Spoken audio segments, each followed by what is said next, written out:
Evening, friends.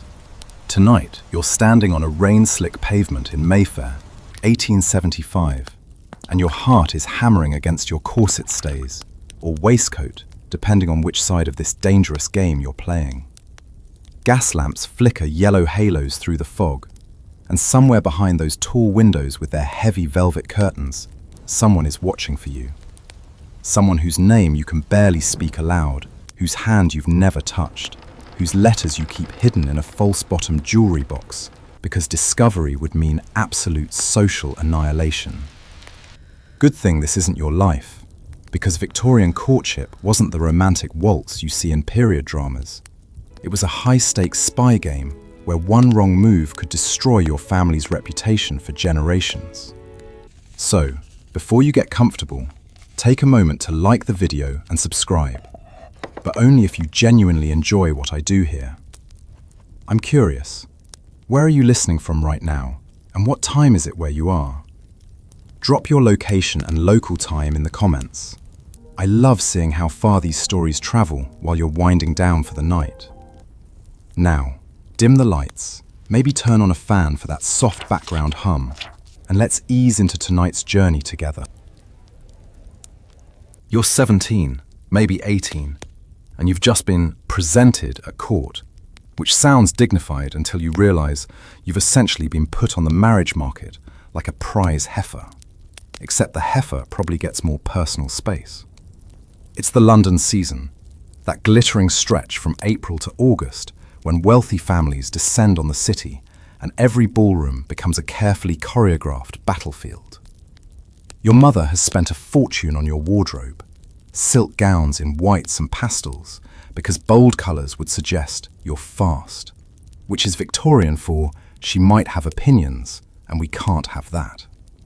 You've been drilled in deportment, taught to glide rather than walk, and warned approximately 7,000 times that your reputation is a soap bubble, beautiful, fragile, and impossible to restore once broken.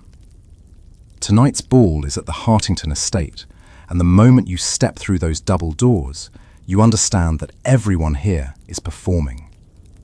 The mothers cluster like generals, assessing which young men have prospects, meaning money, title, and preferably both.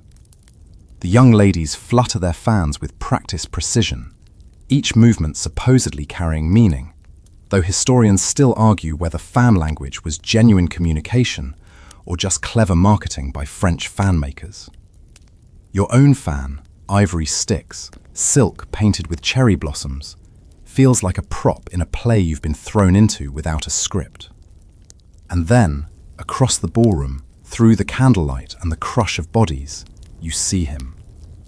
He's standing near the terrace doors, dark hair, serious eyes, and when your gaze accidentally meets his, just for a heartbeat, it's like touching a live wire.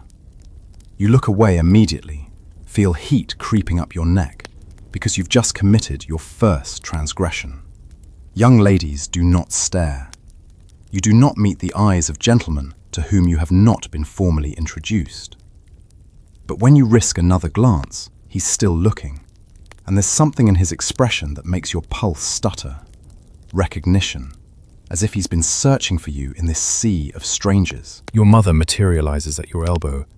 She has a supernatural ability to sense when you're even thinking about impropriety, and steers you toward a knot of her friends. You're introduced to their sons, a baron's heir with wandering eyes, a banker's boy who speaks only of hunting, a clergyman's son who quotes scripture at inappropriate moments. You smile, murmur polite nothings, and feel like a wind-up doll going through its motions. But across the room, the dark-haired stranger has moved. He's closer now, near the refreshment table, and this time when your eyes meet, a second too long to be accidental, he inclines his head just slightly. Not a bow, nothing formal enough to draw attention, but an acknowledgement, a question hanging in the air between you. Do you feel this too? This is how it begins, always. Not with words or introductions, but with looks that carry weight, with glances that must be stolen because they cannot be freely given. In a world where young ladies and gentlemen cannot speak without a chaperone present, cannot touch hands without gloves, cannot even dance more than twice without suggesting an understanding, the eyes become the only honest messengers. Your gaze says, "I see you." His answers, "I am seen." You learn quickly that there's an entire vocabulary in how long you hold someone's eyes before looking away. A quick glance, polite acknowledgement. 2 seconds, interest. 3, invitation. Any longer, and you're courting scandal. The mothers know this language too, which is why they watch their daughters like hawks circling prey. One of your friends, Margaret, was removed from the season last year because someone caught her looking too long at a cavalry officer. Just looking. She's probably married off to her father's business partner by now. Some ruddy-faced man 3 times her age. The danger makes it intoxicating though, doesn't it? Every time you catch his gaze across the ballroom, you're committing a tiny rebellion. Every time he positions himself where you'll see him, by the door when you arrive, near the piano when you're asked to play, he's telling you something the rest of the room can't hear. This is Courtship in Victorian London, a game played in glances and proximity, in the careful orchestration of accidental encounters, in all the things you cannot say aloud, finding expression in everything else. Later, when you're alone in your bedroom, you'll realize you don't even know his name, but you remember exactly how the candlelight caught in his eyes, the way his jaw tightened when that banker's boy touched your elbow, the silent promise that somehow, despite all the rules and watches and impossibilities, you will find a way to speak. The bouquet arrives 3 days later, delivered to your doorstep wrapped in white paper and tied with silk ribbon. Your lady's maid brings it to you with raised eyebrows, flowers from an admirer, but no card, which means whoever sent them knows the rules of this particular game. Your mother intercepts them before you can properly examine the arrangement, turning the bouquet in her hands with the scrutiny of a jeweler examining gemstones. "Well," she says after a long moment, "at least he has good taste." She doesn't realize she's just given you permission to decode a love letter. You take the flowers to your room, close the door, and spread them carefully on your vanity. This is floriography, the language of flowers. And it's possibly the most ingenious communication system ever devised by people desperate to say what society forbids. The practice came to England through Lady Mary Wortley Montagu, who learned it from Turkish selam, traditions in the 1700s. And by your era, it's evolved into a full-blown obsession. Every young lady owns at least one floriography dictionary, and some of the more elaborate ones list hundreds of flowers, with meanings so specific they can construct entire sentences. Your bouquet contains red roses. No surprise there, everyone knows those mean passionate love. Though technically, your suitor shouldn't be declaring anything so bold yet. But look closer. The roses are paired with white camellias, which mean you're adorable. And tucked behind them, almost hidden, are forget-me-nots, true love and remembrance. He's remembering that glance across the ballroom, telling you he hasn't forgotten. The real message, though, is in the details. The flowers are tied with ribbon facing right. According to some dictionaries, that means the message applies to you. If they'd been tied facing left, he'd be talking about himself. And look, there's a single ivy leaf woven into the stems. Ivy means fidelity, marriage, wedded love. He's not just flirting, he's declaring intention. But wait, there's something odd.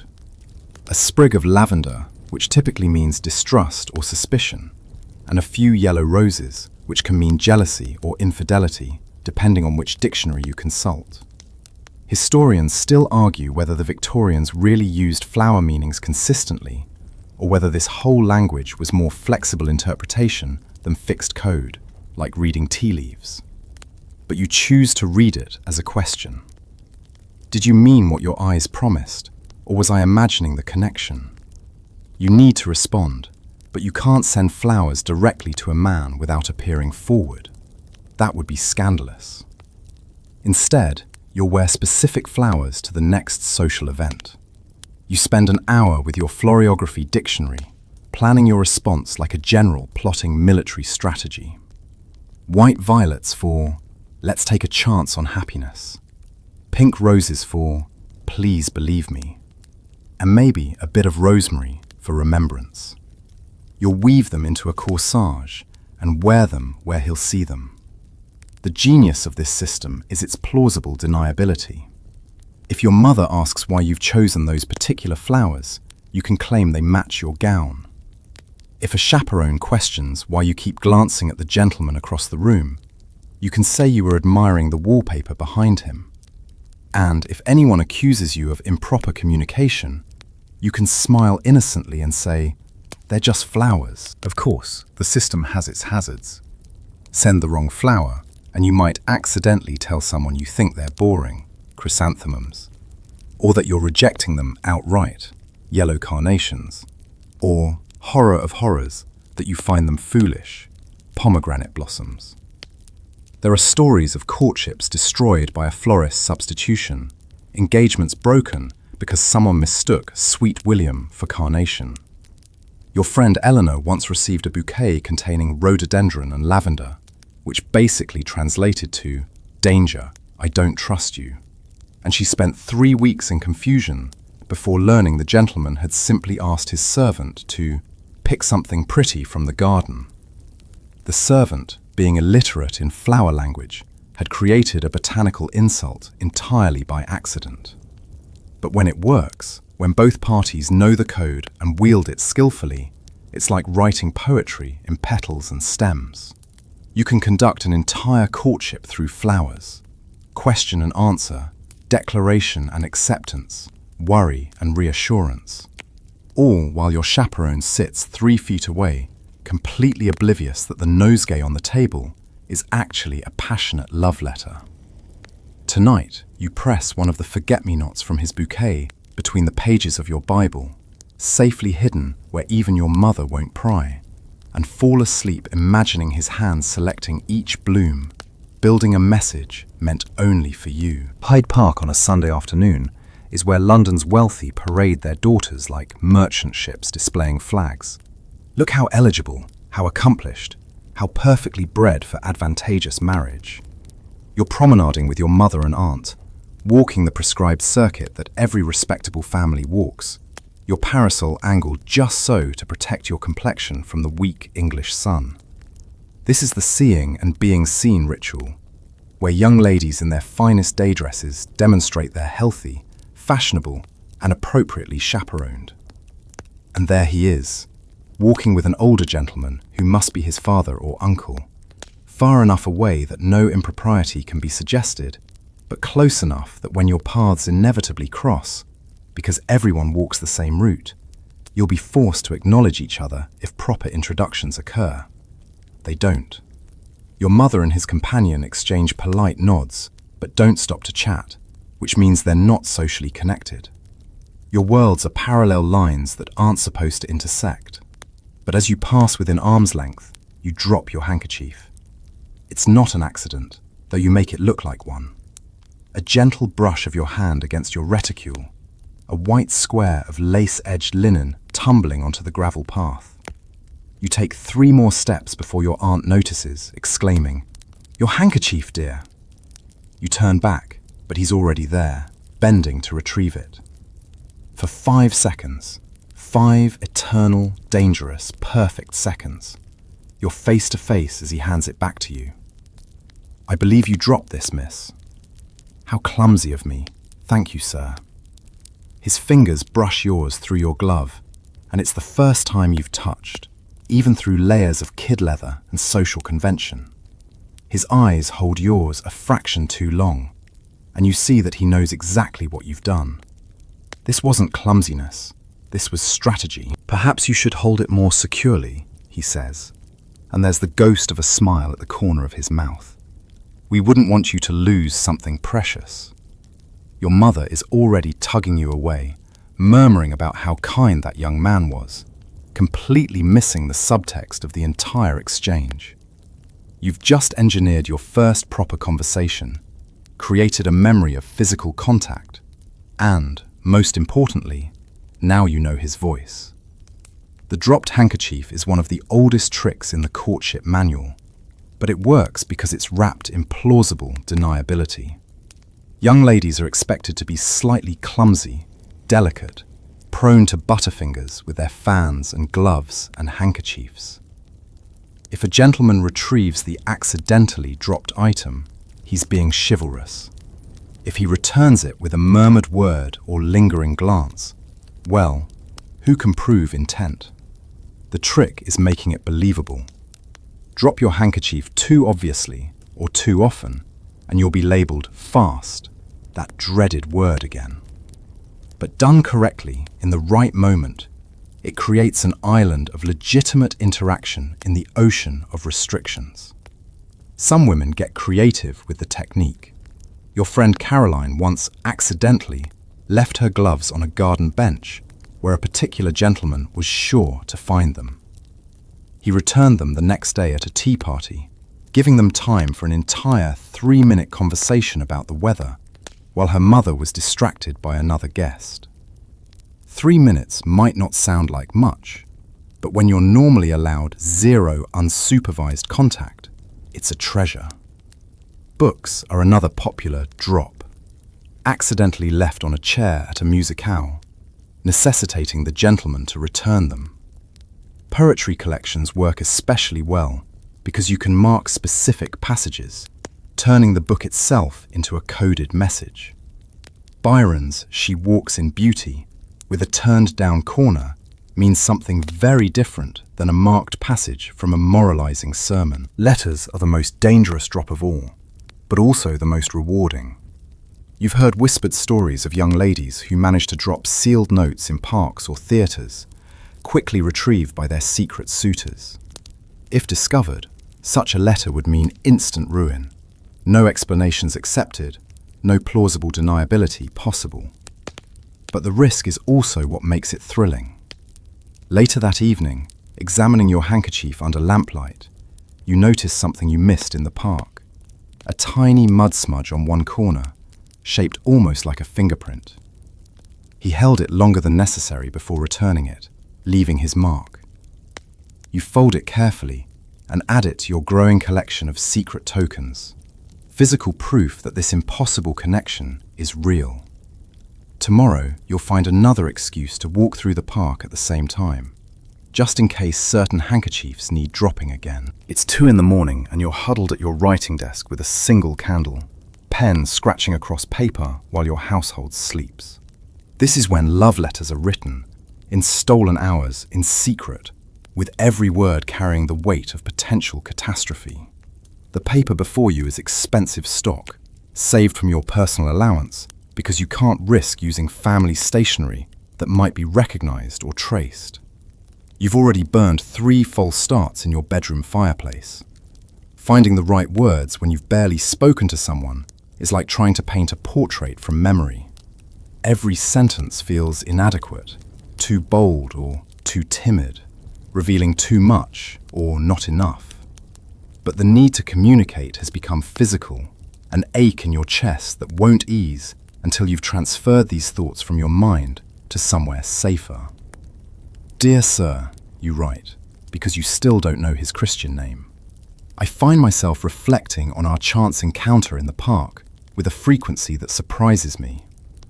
Safe enough could be interpreted as polite gratitude for his retrieving your handkerchief.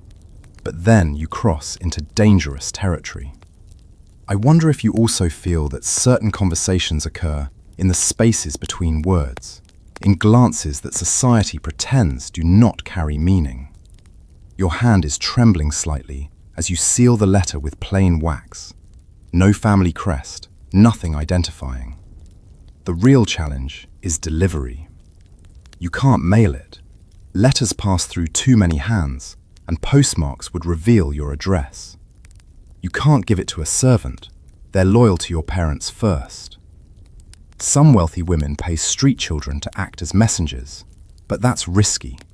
The child might lose the letter, show it to the wrong person, or remember faces when questioned later. Historians still debate how common secret courtship letters actually were versus the formal, supervised correspondence that was officially permitted. Parents could legally read any letters their children received, and many did. Some families had rules that love letters could only be written in the family parlour with a parent present, which rather defeats the purpose unless you're coding every sentence.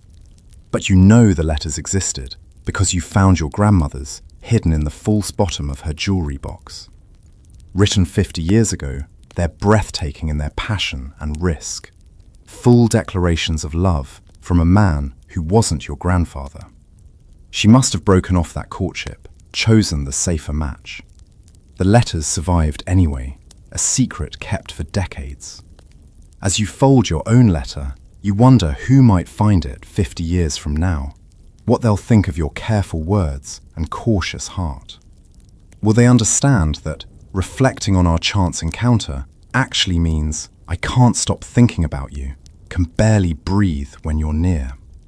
Will they grasp that every sentence is a tightrope walk between truth and safety? You blow out the candle before dawn streaks the sky and hide the letter in your bodice where it rests against your heartbeat, waiting for tomorrow's bookshop visit and whatever response, if any, might eventually come. The solution requires patience and precision.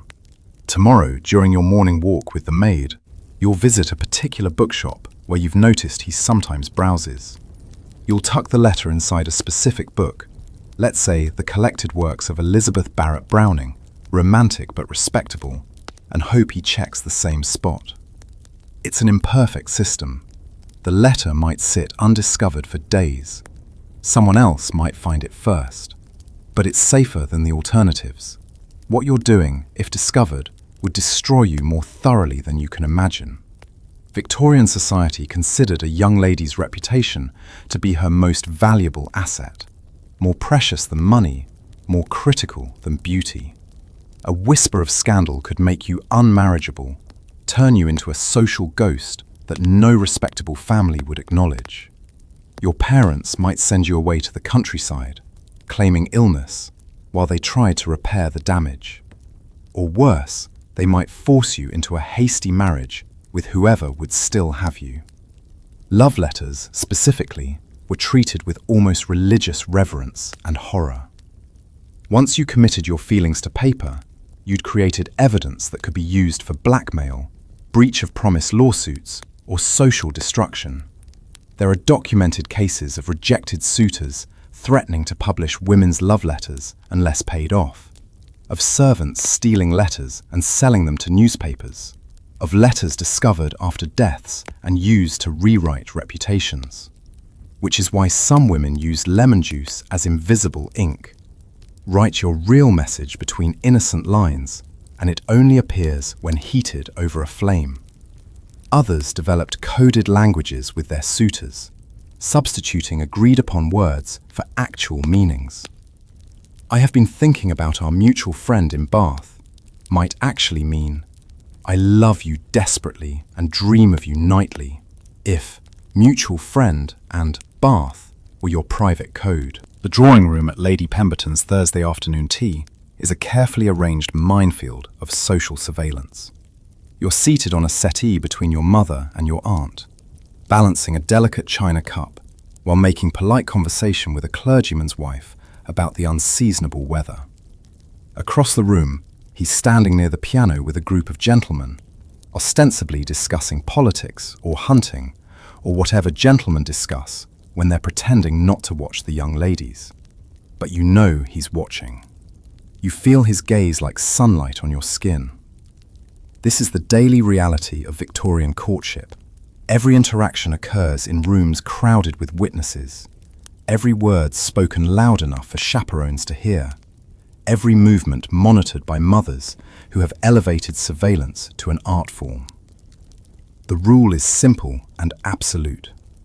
Young unmarried women are never, under any circumstances, left alone with men. Not in gardens, not in libraries, not even in broad daylight on a busy street. The chaperone system isn't just custom, It's an entire architecture of control, designed to ensure that no compromising situations arise and that reputations remain spotless. Your chaperone today, your Aunt Millicent, is particularly vigilant.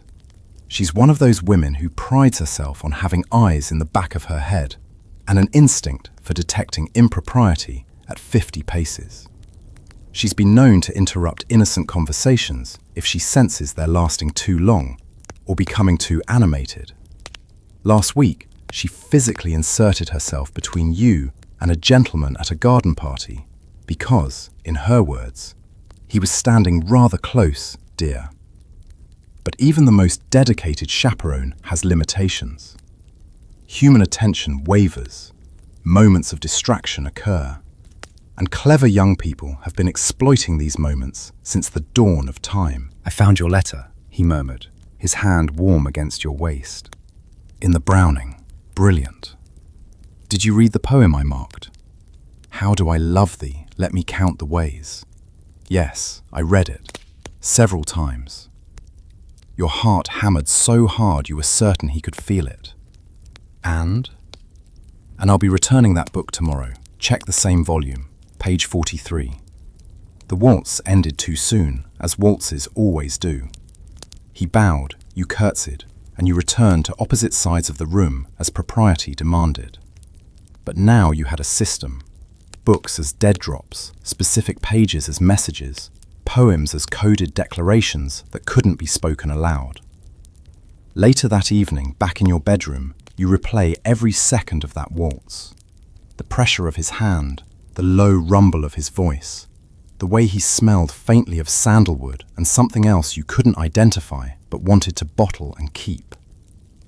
3 minutes, that's all you got.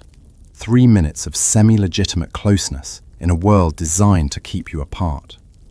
But 3 minutes is enough to sustain weeks of hope. Tomorrow, you'll find his response hidden in Browning. Tomorrow, you'll decode whatever message he's left for you. Tomorrow, you'll begin planning the next impossible encounter in this careful chess game of courtship. For now, Aunt Millicent is knocking on your door, reminding you to snuff your candle and sleep. You obey, but sleep doesn't come for hours. Your mind is too busy replaying that waltz, counting the ways you're falling in love with someone you barely know, but somehow understand completely. Lady Pemberton announces that her daughter will play piano, a piece by Chopin that's technically challenging enough to require focus. The room's attention shifts toward the piano, including Aunt Millicent's, who loves music and leans forward to see better. In that moment, he moves, not toward you, that would be too obvious, but toward the bookshelf directly in your line of sight. He selects a book, opens it to a specific page, and very deliberately shows you the title, Romeo and Juliet. The message is clear. We're the lovers separated by circumstances beyond our control, finding ways to connect despite the obstacles. You meet his eyes across the room for one quick beat and give the tiniest nod. Message received. These stolen moments are the currency of secret courtship. A meaningful glance during a piano recital, a carefully orchestrated crossing of paths in a crowded room, the accidental brushing of hands when reaching for the same tea cake. Each moment is brief enough to escape notice, but significant enough to sustain hope. Some couples develop more elaborate systems. Your friend Margaret, before her scandal, told you she and her cavalry officer had a signal. When she adjusted her left earring, it meant she'd be walking in the garden in 10 minutes. When he tugged his collar, he'd follow at a safe distance. They managed to have 3-minute conversations behind rose bushes while their chaperones chatted obliviously on the terrace. The waltz revolutionized these covert communications. Before the waltz was introduced to England in the early 1800s, dancing meant formations and patterns where couples barely touched. But the waltz, scandalous, intimate waltz, required a gentleman to place his hand on a lady's waist and hold her close for the entire dance. The first time you waltzed with him, after a proper introduction was finally arranged through a mutual acquaintance, you understood why the dance had caused such moral panic. For 3 minutes and 20 seconds, you were pressed close enough to feel his breath, close enough to speak in whispers that no one else could hear. The book arrives as a gift from a well-wisher, that useful Victorian phrase that covers a multitude of situations. Your mother examines it suspiciously, but it's just poetry, Byron's collected works, and poetry is considered appropriate reading for young ladies, even if Byron himself was wildly inappropriate. She lets you keep it. You wait until you're alone to really examine it. The volume opens naturally to a specific page. Someone has read this section many times. It's She Walks in Beauty, which might be the most quoted poem in the English language. But look, 3 lines are underscored in faint pencil. She walks in beauty like the night, of cloudless climes and starry skies, and all that's best of dark and bright meet in her aspect and her eyes. He's telling you that you embody contradictions, darkness and light, restraint and passion, that he sees complexity in you that the world doesn't acknowledge. Below the poem, in margins so small you need to tilt the book toward lamplight, he's added a single sentence. Thursday, Kensington Gardens, 3 o'clock. This is poetry as coded confession, literature as conspiracy. The Victorians adored this game because it provided perfect deniability. If anyone asked why you were reading Byron, you could say you were improving your mind. If they asked why you'd marked certain passages, you could claim they resonated with your soul. Completely true, just not the way they'd imagine. And if you happened to quote those exact lines in conversation, well, you were simply demonstrating your education and taste. The genius is that poetry already speaks in metaphor and symbolism, which makes it perfect for encoded messages. When you mention at dinner that you've been reading Browning's Meeting at Night, a poem about a secret lover's rendezvous, your father might think you're discussing literary technique. But a certain gentleman, if he knows to listen, understands you're referencing your hoped-for future meetings. Some couples developed entire coded vocabularies based on literature. Mentioning the Scottish play might actually mean, I'm being watched more carefully lately. Macbeth being about dangerous ambitions under surveillance. Praising the Brontes' latest could signal, I have a letter for you. The Bronte sisters being masters of passionate but coded correspondence. The more well-read both parties were, the more sophisticated the code could become. You and he begin dropping literary references into every possible conversation, building a private language inside public discourse.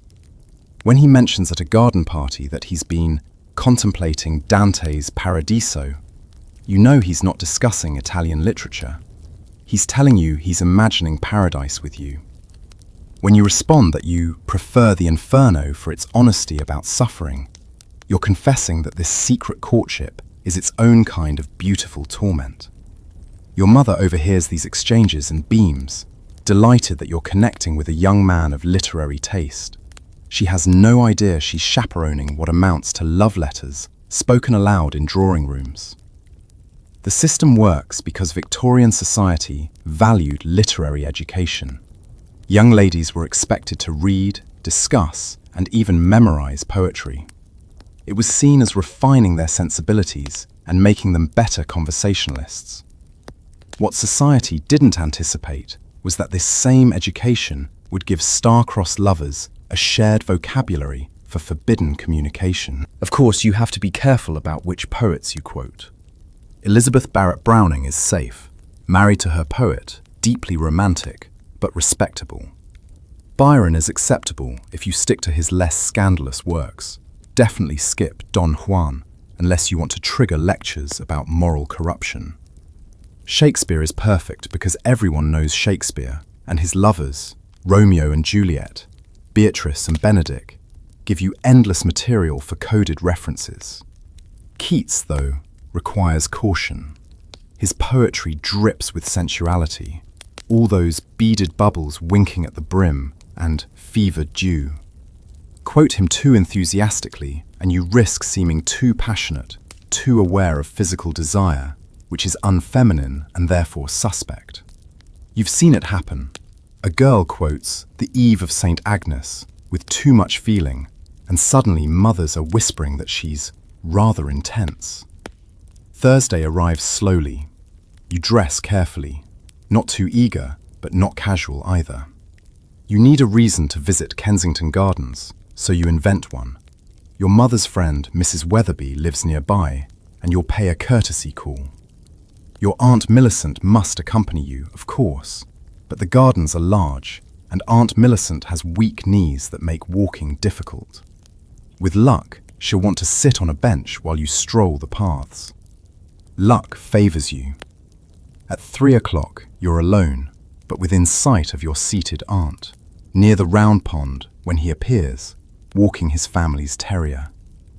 The dog provides excellent cover.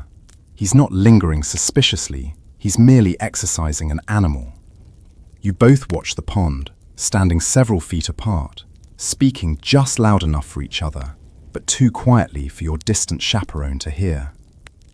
I've been thinking about Orpheus, he says, eyes on the water. You know your mythology. The musician who descended into the underworld for his love. Yes, but he looked back. He couldn't trust in what he couldn't see, and he lost everything. Your throat tightens. Are you saying we need faith? To trust without proof? I'm saying that I won't look back. Whatever obstacles we face, however long this takes, I won't give up. You want to cry and laugh and grab his hand all at once, but you do none of those things. You just stand beside him, watching swans glide across the pond, and whisper, "Neither will I."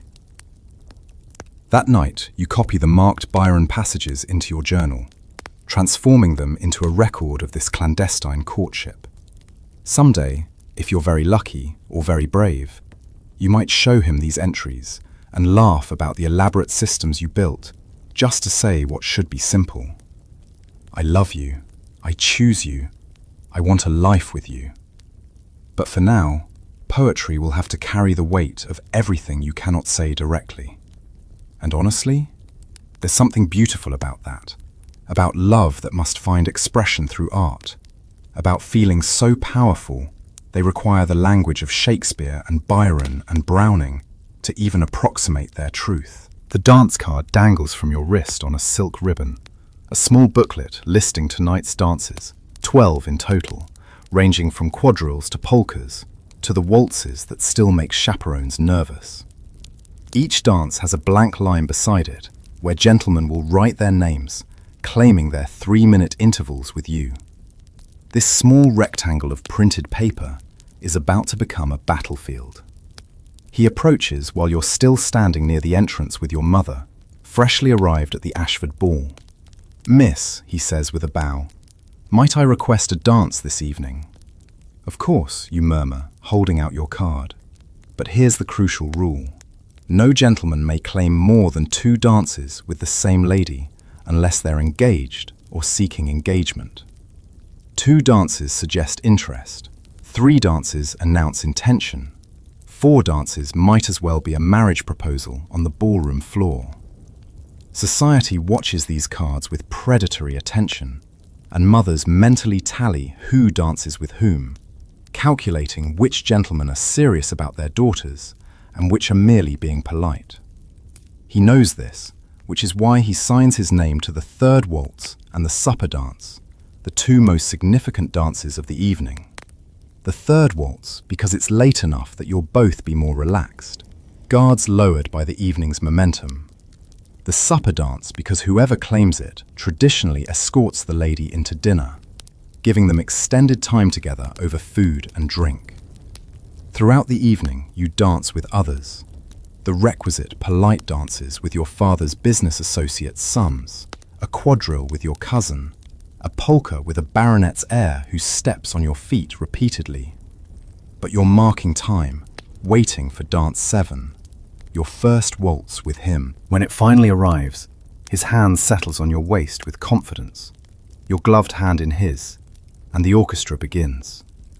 For 3 minutes and 20 seconds, you have legitimate reason to be close, to speak privately, to exist in a bubble of intimacy that society has paradoxically deemed appropriate precisely because it's so public. The chaperones can see you, but they can't hear you, and that gap between visibility and audibility is where secret courtship thrives. "I've been counting the minutes," he says as you turn across the floor. "Since the evening began? Since Thursday, since the gardens, since I first saw you across a ballroom 6 weeks ago and realized my life had changed." Your breath catches. This is further than coded flower messages, bolder than literary references. This is approaching declaration, and declarations require responses. "I've been counting too," you admit. "I feel like Scheherazade, trying to stretch each moment into 1,000 nights, because I don't know when I'll see you again." "Tomorrow," he says immediately. "The National Gallery, 2 o'clock. Tell your mother you're studying the Renaissance masters." She'll send a chaperone. Then we'll study the paintings, but we'll stand close enough that I can tell you everything I can't say anywhere else. The waltz ends too quickly, as they always do. He escorts you back to your mother, bows with perfect propriety, and retreats across the room. But you have the supper dance still ahead, more stolen minutes, more chances to build this impossible connection. Manipulating the dance card is an art form in itself. Strategic young ladies arrange their cards to maximize time with desired partners while still appearing proper. You need at least one dance with someone eligible but uninteresting to show you're not too particular. You need a dance or two with safe family friends to please your mother. But the dances that matter, those precious few with the one who makes your heart race, require careful positioning. Some women leave specific dances blank intentionally, hoping a particular gentleman will notice the gap and claim it. Others use friends as intermediaries, sending whispered messages. Save the 6th dance. Someone wishes to request it. The really bold women write specific names in pencil first, then erase them if those gentlemen don't actually request those dances, creating the appearance of spontaneous social success. There are horror stories too. Women whose dance cards filled up before the man they loved could approach, forcing him to watch her waltz with others all evening. Men who requested dances only to be told every slot was taken, interpreting it as rejection when it was actually just bad timing. The dance card is supposed to be democratic, first come, first served. But it's also a minefield of unspoken signals and social chess moves. Tonight, though, you've played it perfectly. 2 dances with him, enough to suggest serious interest without triggering scandal. Strategic gaps filled with safe partners, and most importantly, the supper dance, which gives you 45 minutes of semi-legitimate proximity while the room eats and the chaperones relax their vigilance, focused on their own meals. During supper, seated at a small table with 2 other couples, still no privacy but less scrutiny, he leans slightly closer under the guise of passing you the salt. "I spoke to my father today about you." Your heart stops. "And?" "He's making inquiries about your family, their connections, your dowry, your reputation. If everything meets his expectations..." He pauses, and you see something vulnerable flash across his face. He'll arrange a formal meeting with your father to discuss possibilities. This is it, the moment when secret courtship transitions into official courtship, when whispered words in ballrooms become documented negotiations in drawing rooms. If his father approves and your father agrees, you'll be allowed chaperoned visits, supervised correspondence, carefully monitored walks in the park. It's still restrictive, still observed, but it's legitimate, acknowledged. Moving toward the outcome you've both been hoping for. "And if our fathers agree?" you ask quietly. "Then we do this properly, formally. No more secret letters and coded messages. Just honest courtship under everyone's watchful eyes." You should feel relieved. This is what you wanted: legitimacy, a path forward, an end to constant secrecy and risk. But part of you will miss this: the thrill of coded messages, the beauty of love that had to hide and therefore burned brighter. There was something precious in the secrecy, something you'll both remember when courtship becomes official and marriage becomes routine. The dance card dangles from your wrist, nearly full now, a record of tonight's careful orchestrations. Someday you might press it between book pages, saving it the way you've saved everything else from these secret months. The pressed flowers, the marked poetry, the handkerchief with its muddy fingerprint. Evidence that before you were respectable and engaged, you were young and desperate and brave enough to love someone despite every obstacle society placed in your path. The summons to your father's study arrives on a Tuesday morning, delivered by the butler with an expression of careful neutrality. Your father wishes to speak with you, miss. Immediately. Your stomach drops. In a household where most communication happens through maternal channels, mothers to daughters, fathers to sons, a direct summons from your father usually means something significant or something terrible. You take the stairs slowly, mind racing through possibilities. Did someone discover the letters? See you too close to him at the gallery? Decode the flower messages? Your father is standing by the window when you enter, hands clasped behind his back, in that posture he adopts when making important pronouncements.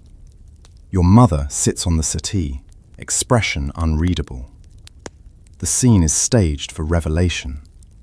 A gentleman has approached me, your father says without preamble. Mr. Edward Thornton. His father sent an intermediary to discuss the possibility of a formal courtship. Edward. You finally know his full name. Edward Thornton. You test it silently on your tongue, matching name to the face you've memorized, the voice you hear in your dreams. I've made inquiries, your father continues. His family is respectable. Good income, no scandals, solid connections in shipping and finance. His father serves on several charitable boards. By all accounts, young Thornton himself is steady, educated, and serious about finding a suitable wife. You wait. There's a but coming. You can hear it hovering in the air. However, there it is. I'm troubled by how this courtship began. You and Mr. Thornton have been observed together at various social functions over the past 2 months, always properly chaperoned, but with a frequency that suggests prior arrangement rather than chance encounter. Your pulse thunders in your ears. How much does he know? Your Aunt Millicent mentioned that you seem to visit certain locations, the park, the bookshop, the gallery, with unusual regularity. Your mother found flower language dictionaries in your room, extensively marked, and while there's nothing explicitly improper in any single incident, the pattern suggests you've been conducting an unchaperoned acquaintance. You could lie, deny everything, claim coincidence, but looking at your father's face, stern but not angry, concerned rather than condemning, you make a choice. You choose honesty. We have never been alone together, you say carefully. Not once, not for a single minute.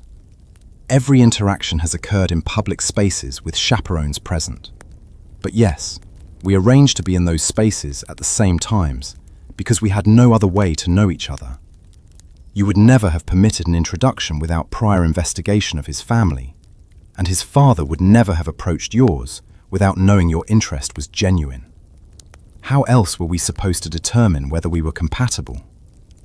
Your mother makes a small sound, surprise or dismay, you can't tell which. But your father's expression shifts slightly, a crack in his stern facade. So you admit to deliberate deception. I admit to working within unjust constraints. You've raised me to be obedient, but you've also raised me to be intelligent. You can't expect me to use only intelligence when it suits you and suppress it when it doesn't. If society forbids young people from knowing each other before marriage, then young people will find ways around those rules. We've harmed no one, dishonored no one, compromise nothing except the excessive restrictions placed on legitimate affection. The room falls silent. You've never spoken to your father this way. Direct, challenging, refusing to be demure. It could go very badly. Then your father does something unexpected. He laughs, short and sharp, but genuine. You sound like your grandmother. She said almost exactly that to my father when he discovered she'd been corresponding with my mother before their engagement was formally announced. Your mother speaks for the first time. You never told me that story because it wasn't the proper narrative. We were supposed to have courted correctly, followed every rule, made every appropriate step. But the truth is that your grandmother was as clever and determined as our daughter appears to be. He turns back to you. Mr. Thornton's father has requested formal permission for his son to call on you here, under proper supervision, with the understanding that if both parties remain agreeable after a suitable courtship period, marriage arrangements would follow. I'm inclined to grant that permission. Relief floods through you so powerfully you have to lock your knees to stay standing. But, your father continues, I want you to understand something. Marriage isn't the romantic poetry you've been reading. It's shared finances and difficult decisions, compromises and obligations, years of daily proximity to another person's habits and flaws. The thrill of secret glances and coded messages won't sustain you through the reality of managing a household, bearing children, weathering whatever storms life brings. Do you understand that? Yes, you say, and mean it. But isn't it better to start from genuine affection than from strategic arrangement? At least we've chosen each other. At least we've built a foundation, even if it was built in shadows. Your father studies you for a long moment, then nods. Mr. Thornton will call on Thursday afternoon. You'll receive him here, in this room, with your mother present. If the courtship progresses satisfactorily, we'll announce an understanding in 3 months and a formal engagement 6 months after that. Nothing happens quickly in these matters, and nothing happens without proper observation. Are we clear? Perfectly clear. Good. You may go. You curtsy to both parents and escape to your room, where you collapse onto your bed and stare at the ceiling, heart racing. You've won. Against all odds and obstacles, the secret courtship has transitioned into legitimate pursuit. Edward Thornton will call on Thursday. Edward will sit in your father's study and drink tea and make appropriate conversation while your mother watches. Edward will walk with you in the garden with a chaperone trailing 10 feet behind. Edward will court you properly, publicly, with society's blessing. But part of you already misses the secret version. The danger and cleverness, the coded messages and stolen moments. The feeling that you are collaborating on something forbidden and therefore precious. Once courtship becomes official, it becomes subject to everyone's opinions and expectations. Your mother will have views on wedding arrangements. His mother will judge your domestic skills. Society will watch to see if you're suitably modest, but not too cold, affectionate, but not too forward, educated, but not opinionated. Still, as you pull out the collection of pressed flowers and marked books and secret correspondence you've been keeping, you realize you have something many Victorian women never get. A courtship that started with choice. You chose Edward across that ballroom. He chose you back. And everything that followed, the risk and ingenuity and determination, was an act of mutual selection in a world designed to remove that power from young people. Thursday arrives like dawn after a long night.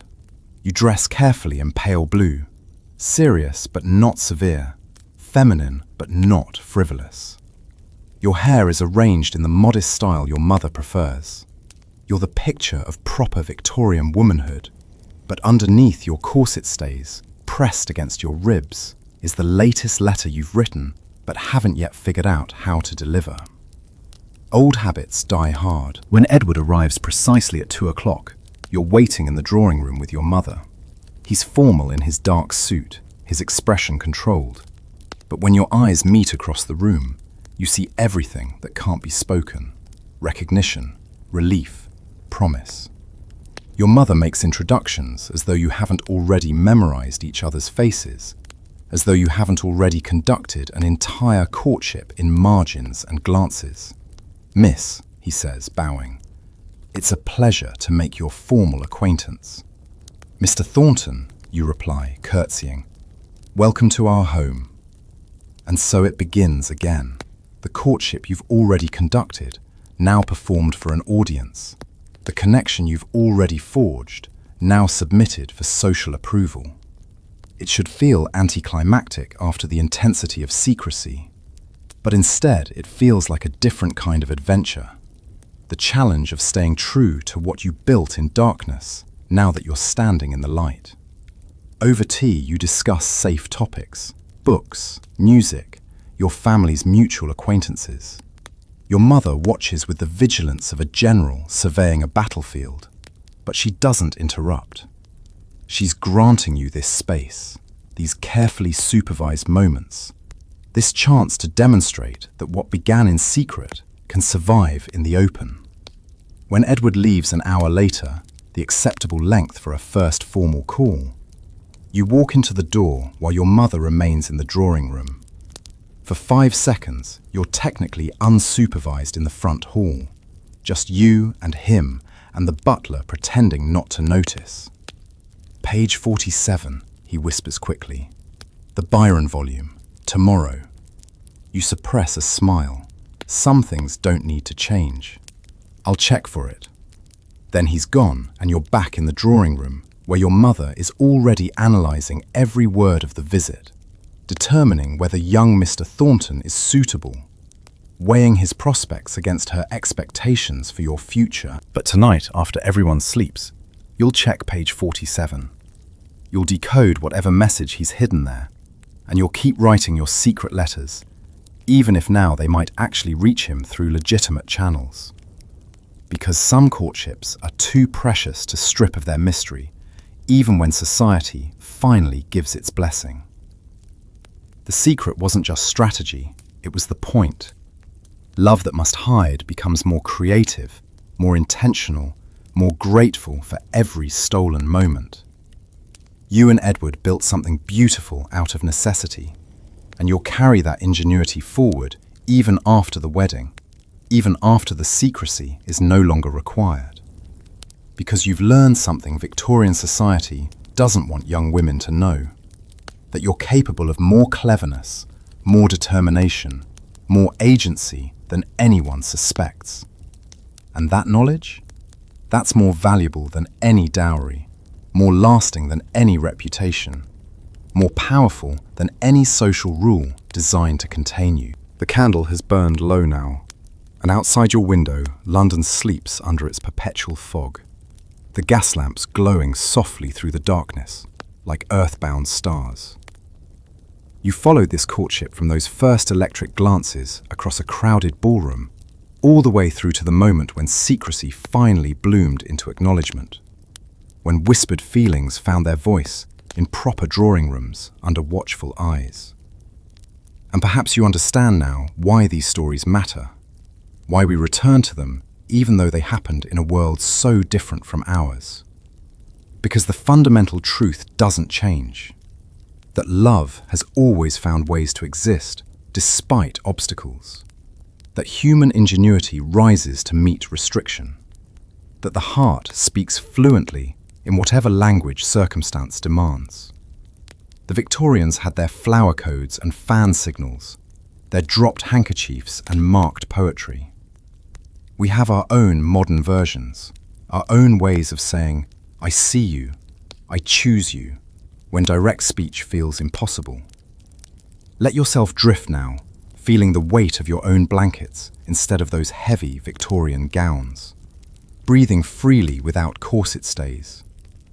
You're safe here in your own time, where courtship requires less secrecy and love speaks more plainly. But carry with you the knowledge that your ancestors were braver and cleverer than history often remembers, that they built entire languages out of necessity, that they loved fiercely in the margins society granted them. The story ends, but others are waiting. Other nights, other journeys through time, other windows into lives that shaped our world. For now, though, rest easy. Tomorrow brings its own adventures, its own messages to decode, its own moments that matter. Sleep well, friends. The past has given up its secrets for tonight, and the present waits patiently for your return.